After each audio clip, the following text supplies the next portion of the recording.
Hi, నేను మీ Kalyani Malik. Please subscribe to Tree Media. ఇప్పుడు నాన్నగారి విషయానికి వస్తే స్క్రీన్ ప్లే రైటర్గా, సో ఆయన ప్రస్థానంలో మీరు గమనించిన అప్స్ అండ్ డౌన్స్ ఏంటండి? మా నాన్నగారు బేసిక్గా మెడ్రాస్లో ఉండే రోజుల్లో విజేంద్ర ప్రసాద్ గారు అంటే మా చిన్నాన్నగారు అండి. నాన్నగారు కలిసి దత్తా బ్రదర్స్గా కలిసి స్టోరీస్ వర్క్ చేసేవారండి. గోస్ట్ రైటర్స్గా కొన్నాళ్ళు ఫస్ట్, తర్వాత డైరెక్టర్గా స్టోరీ రైటర్స్గా పేరు పడిన లెవెల్ దాకా. ఐఎమ్ టాకింగ్ అబౌట్ 1986-85 ప్రాంతాలండి. Golden period. రాఘవేంద్ర గారి దగ్గర ఎక్కువ పనిచేశారండి. సో ఆ తర్వాత నాన్నగారు was more concentrating on lyrics and he's a great painter అండి నాన్నగారు. ఓకే. సో దాని మీద కాన్సన్ట్రేట్ చేశారండి. విజేంద్ర ప్రసాద్ గారు అంటే మా చిన్నాన్నగారు he still into writing. So there are of course అందరి జీవితాల్లాగే ఇక్కడ కూడా అప్స్ అండ్ డౌన్స్ ఎప్పుడు ఉంటాయండి, ఎప్పుడు ఉన్నాయి. బట్ ఆ డౌన్స్ అన్నవి ఏదైతే ఉన్నాయో అవి ఎఫెక్ట్ చేయలేదండి. ఓకే. ఎఫెక్ట్ చేయకుండా పేషెన్స్ తోటి నిలబడడం, నమ్మకంతో, హోప్స్, వీటితోటి ముందుకు రాగలిగారండి అందరూ కూడా. అన్నయ్య గారు ఇన్స్పిరేషన్ ఒక రకంగా అన్నయ్య గారు ఎంచుకున్నారు మ్యూజిక్ సంబంధించి. సో మీరు కూడా ఈ ఫీల్డ్ ఎంచుకోవడానికి రీజన్ ఏమైనా ఉందా? లేదండి, నాకు అన్నయ్య వెళ్ళాడు కాబట్టి నేను రావడం అన్నది ఆ కోణం అసలు లేదండి లైఫ్లో. ఎందుకంటే ప్లేబ్యాక్ సింగర్ నేను ప్లేబ్యాక్ సింగర్గా నేను నా ప్రయత్నాలన్నీ కూడా గతంలో ప్లేబ్యాక్ సింగర్గానే జరిగినాయండి. అవును. నాకు కిషోర్ కుమార్ అంటే చాలా ఇష్టం. సో ఆయనలాగా నాకు ప్లేబ్యాక్ సింగర్ అవ్వాలని చిన్నప్పటి నుంచి నాకు కోరుకుండేదండి. So that way I was నా మోటివేషన్ అంతా కూడా దీని వైపుకి వెళ్ళింది, సినిమా ఫీల్డ్ వైపుకి. ఓకే. సో తర్వాత కోరస్ సింగర్గా ట్రై చేశానండి. That was very tough times in my life. చెన్నైలో ఉన్నప్పుడు మనకు ఇప్పుడులాగా సోషల్ మీడియా కానీ అటువంటి లేవు. ప్రతిసారి కూడా కాంటాక్ట్ చేయాలంటే చాలా కష్టపడేవాళ్ళం అండి. మ్యూజిక్ డైరెక్టర్ని కలవాలంటే స్టూడియోస్కి వెళ్ళేవాడిని, నిలబడేవాడిని, వెయిట్ చేసేవాడిని. ఇదంతా కూడా ప్లేబ్యాక్ సింగింగ్ కోసం కాదు, కోరస్ ఛాన్స్ కోసం. అవునా? అది కూడా వచ్చేవి కాదండి. అప్పటికి మీకు బ్యాక్గ్రౌండ్ ఉంది కదండి. No, it's not about background అండి. మనకి విడివిడిగా బ్యాక్గ్రౌండ్ ఉంటాం, ఒక్కోసారి డిసడ్వాంటేజ్. ఓకే.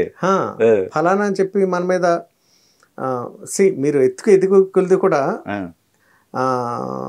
ఫేమస్ అవడంతో పాటు అభిమానుల్ని సంపాదించుకుంటూ పాటు శత్రువులు కూడా వస్తూ ఉంటారండి మనకు తెలియకుండా. శత్రువులు పోగొతూ ఉంటారు మనకు తెలియకుండా.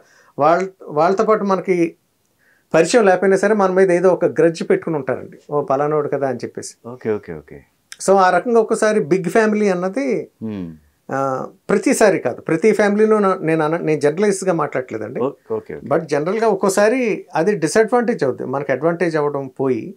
సో ఆ రకంగా ఛాన్సులు రావడం కొంచెం కష్టపడి ఉండండి ట్రై చేయడం.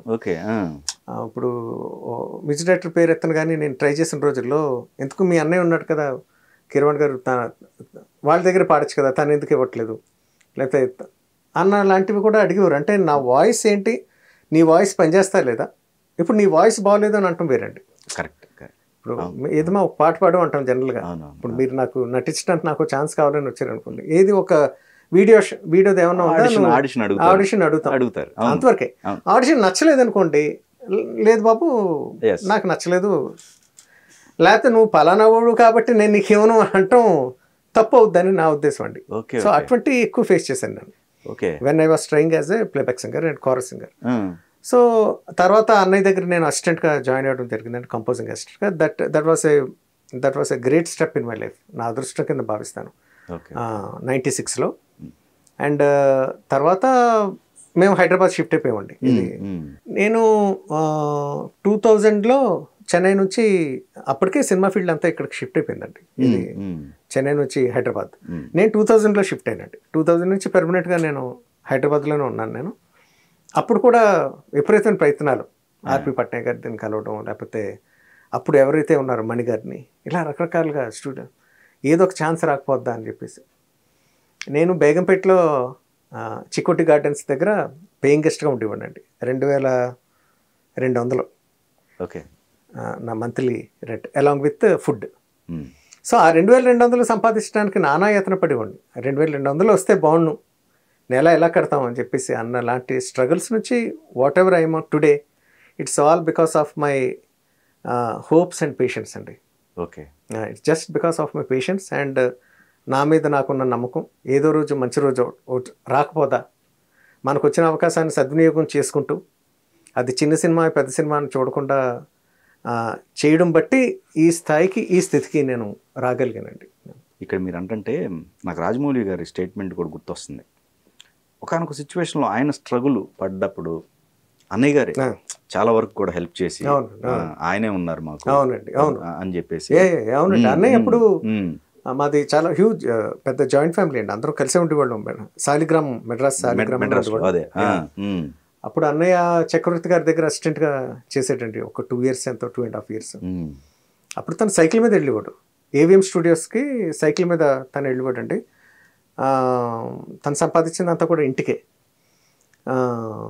తను మెయిన్ అసెట్ అండి అసలు ఫ్యామిలీ. ఈరోజు అందరూ నిలబడగలిగాం, మామూలుగా హాయిగా తిరగలుగుతున్నాం, హాయిగా బతకగలుగుతున్నాం అంటే ఆ రూట్స్ తను వేసినవి.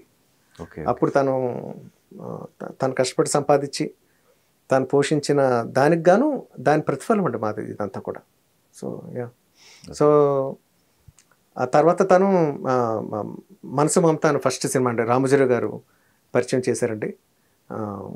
సో అక్కడ నుంచి తన కెరీర్ 91 నుంచి తనది అలా స్టార్ట్ అయింది. మీది అయితే సినిమా ఫస్ట్ సేమ్ ఆ క్రూ ఎవరైతే ఉన్నారో అమృతం కరెక్ట్ అండి వచ్చేసారు, ఎగ్జాక్ట్లీ మంచి హిట్ కొట్టారు. అవునండి, మంచి అందరికీ బ్రేక్.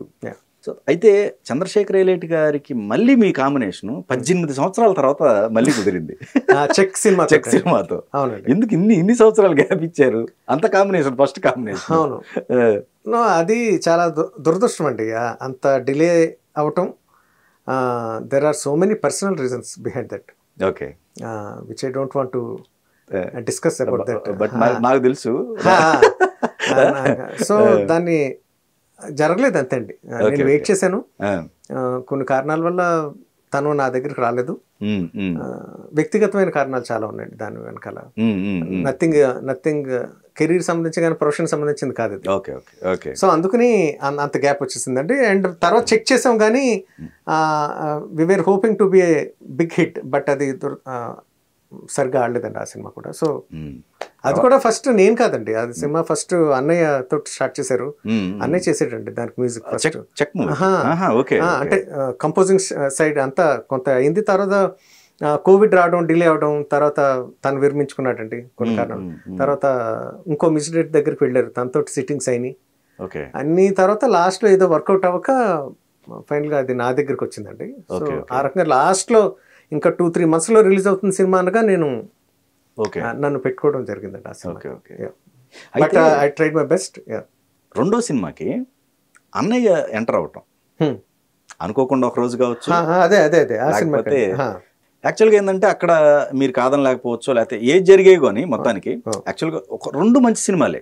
అతను ఒక్కడే కావచ్చు, అనుకోకుండా ఒక రోజు 2 మంచి సినిమాలు. తర్వాత ఆయనకు కూడా గ్యాప్ వచ్చింది. ఆయన సినిమాలు అనుకున్న సక్సెస్ పడలా, పెద్ద సినిమాలే. తర్వాత కూడా అనుకున్న సక్సెస్ పడలా. ఎవరు? చంద్రశేఖర్ రెడ్డి గారు. సో యాక్చువల్గా ఈ 2 కూడా మీరు చేయాల్సిన సినిమాలే లెక్క ప్రకారం అయితే. నేను చెప్తాను కదండి, దాని వెనకాల చాలా ఫ్యామిలీ రీజన్స్ ఉన్నాయండి. అది గడిచిపోయింది కాలం అంతా కూడా, దాని గురించి మాట్లాడుకోవడం పెట్టండి. I don't want to. గతంలో కళ్యాణ్ అయితే ఏం జరిగిందన్న చెప్పేదినండి. ఇప్పుడు వయసు నేర్పిన పాఠాలు, maturity, now I am at rather than being open and frank అండి. ఇంతకుముందు అలాగే ఉండేవాడిని ఎక్కువ. పీస్ ఆఫ్ మైండ్ చాలా ఇంపార్టెంట్ అని అర్థమైందండి లైఫ్లో. టు బీ అట్ పీస్, ప్రశాంతంగా జీవితం ఉందా లేదా అన్నది చాలా చాలా ఇంపార్టెంట్ అండి నాకు వ్యక్తిగతంగా. సో అందుకనే ఐఎమ్ వెరీ కాంట్రవర్సీస్కి అన్నట్లకి కూడా చాలా చాలా దూరంగా ఉంటున్నానండి నేను. లేదు, యాక్చువల్గా అక్కడ మీకు సెట్ అయింది ఏదైతే ఉందో అది ఉన్నట్టయితే మీ కెరీర్ ఉండేదండి. ఆ స్టేజ్ ఎప్పుడు ఒకటే కదా, బిగినింగ్ కెరీర్ ఎప్పుడు కూడా. ఎగ్జాక్ట్లీ, అది చాలా ఇంపార్టెంట్. ఇప్పుడు ఒక సక్సెస్ కొట్టాం, దాని తర్వాత ఆ కాంబినేషన్ అలా వెళ్ళిపోయి ఉంటే కనుక ఎగ్జాక్ట్లీ ఆ రైజ్ అలాగే ఉందండి. బట్ ఎక్కడో మనకు ఫేట్ ఉంటుంది కదండి, డెస్టినీ వేరే ఉంటుంది. మనం ఊహించినట్టుగా ప్రతిదీ మనం డ్రీమ్ చేసినట్టుగా లైఫ్ నడవదు. ఎక్కడో చోటన హర్డిల్స్, బ్రేక్స్, రకరకాల కారణాల వల్ల జరుగుతూ ఉంటాయండి. వాటిని దాటుకుంటూ మళ్ళీ రావడం, నిలబడగలడం చాలా ఇంపార్టెంట్ అండి. వెనక్కి వెళ్ళిపోకుండా ఓడిపోయాను అన్న ఫీలింగ్ లేకుండా అండి. ఏదో రోజున ఒక ప్రాపర్ బ్లాక్ బస్టర్ వస్తుంది మన లైఫ్లో అన్నది ఆ ఎదురు చూపులే మనల్ని నిలబడేలా చేస్తాయండి. And peoples love towards our music rather than అంటే ఇండస్ట్రీ నా వైపు చూపెట్టిన అభిమానం కన్నా జనం బయట కామన్ పీపుల్ అంటే పాటలు వినేవాళ్ళు లేకపోతే సంగీతాన్ని ఇష్టపడేవాళ్ళు వాళ్ళ ప్రేమ నా మీద నా పాటల మీద చాలా ఎక్కువ ఉందండి. అది నాకు ఎక్కువ హోప్స్ని క్రియేట్ చేస్తూ ఉంటారు ప్రతిసారి కూడా. ఎక్కువగా ఒకట్లేండి మీ మెలోడీ విషయంలో ఖచ్చితంగా మీకు మార్క్ అనేది ఉంది, అది క్రియేట్ చేసుకున్నారు. ఎందుకంటే సబ్జెక్టులు కూడా అలాంటివే. అవునండి, నాకు వచ్చినవి న్యాచురల్గా అటువంటివి కాబట్టి నేను అవి ఎక్కువ చేయడం జరిగిందండి. కొంచెం కమర్షియల్ ఓరియంటెడ్గా చేసినవి అధినాయకుడును బాస్ సినిమా అండి. Boss correct. ఈ రెండు కూడా ఆల్బమ్స్ నాకు చాలా ఇష్టం, చాలా పేరు వచ్చింది రిలీజ్ అయినప్పుడు. అవి హిట్ అయి ఉంటుంటే కనుక, ప్రాపర్గా హిట్ అయి ఉంటే కనుక నా ఛానల్, నా రూట్ ఇంకా కొంచెం స్ప్రెడ్ అయ్యిందండి, అంటే బ్రాడన్ అయ్యేది నా కెరీర్. అది కూడా నా అవి ఆ రెండు సినిమాలు సరిగ్గా ఆడిపోవడం అన్నది మళ్ళీ నా బ్యాడ్ లక్ అండి. అవి ఆడుంటే బాగుండే అని ఇప్పటికీ అనిపిస్తూ ఉంటుందండి. ఎందుకంటే ఆడుంటే దాంట్లో ఉన్న పాటలు మళ్ళీ హిట్ అవుతాయి. ఓ కళ్యాణ్ ఇవి కూడా చేయగలుగుతున్నాడు, ఇవి చేశాడు అన్నవి హిట్, దాని మీద ఇంపాక్ట్ ఉంటుంది కదండి. మన ఆల్బమ్ మీద, మన వర్క్ మీద సక్సెస్ ఎప్పుడు కూడా ఇంపాక్ట్ ఉంటుంది.